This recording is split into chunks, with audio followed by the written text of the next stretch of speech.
佢就講啦，大勢所趨，北上安老咧趨勢增，咁咧近10萬港人咧定居廣東咁樣講。長者醫療券咧已經推廣至大灣區咧共21個城市，資格嘅咧受惠到咧有178萬名嘅合資格長者。Hello， 各位好啊！今日嚟到好靚嘅地方，咁我坐低咧又有時間同大家分享一下。我咧就係從事呢個大灣區退休顧問啦。咁其實即係幫助香港人喺灣區置業之外咧，買樓之外咧，其實都有幫一啲老人家啦嚟到去尋找一啲好優質嘅養老院。近呢1-2個禮拜咧，我見到有2單嘅新聞都幾有趣嘅，咁都想同大家分享下。第一單呢，就係喺呢個大公文匯報啊，咁有我 post 俾大家。咁佢就講啦，大勢所趨，北上安老咧趨勢增，咁咧近10萬港人咧定居廣東咁樣講。咁而佢咧就話啦，有啲資訊性嘅就截至到2024年呢，咁定居喺廣東省65歲以上嘅香港長者咧已經有9.96萬人啦。咁人數喺10年之間咧增加咗成40.5%咁樣講。自從2014年咧就推行呢個廣東院舍照顧服務計劃，咁至今咧去到5月咧，咁呢個院舍咧已經增至26間咁多啦。咁為期3年嘅咁每個月咧就額外咧就向合資格嘅綜援受助長者咧提供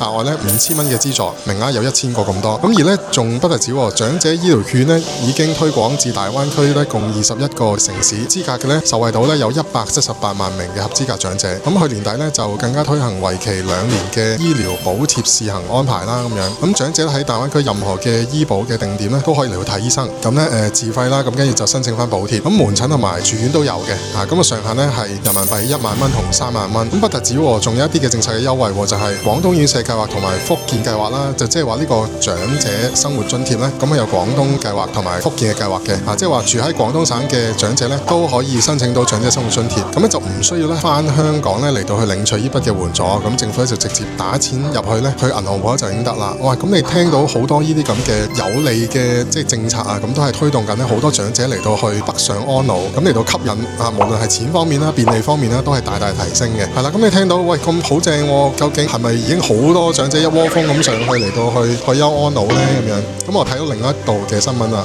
咁無線新聞咧就咁報道啦，就話原來廣東院舍計劃咧推行以嚟咧係得18人參加嘅啫。咁我唔知道同大家所預期嘅有1000個名額，原來得18個啫喎。咁佢就話啦，廣東院舍計劃咧原來推行咗咧大半年，咁咧只有18個咧北上居住。